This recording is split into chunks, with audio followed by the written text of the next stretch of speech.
Какво става, хора? Аз съм взел се и сега реших да направя една томбола в EnderGod. Значи, томболата включва един фул сет, 3 легендарки, 11 обикновени, 30 диаманта, 30 стритки, 30 спитки, 5 ендърн перли, още един сет, който не е фул, 32 TNT, стак обсидиан, лък, шугър, редстоун и ферментирано око на паяк.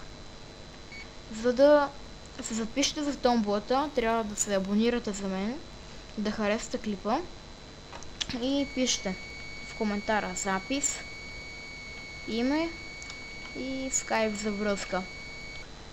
Така, ще тегля томболата при 25 абоната. Тогава я тегля. Отдолу ще оставя скайпа ми, ако има нещо да ми пишете или за връзка. И това беше от мен, хора. Дано томболата ви е харесала. Следете клиповете ми и от мен ви казвам чао.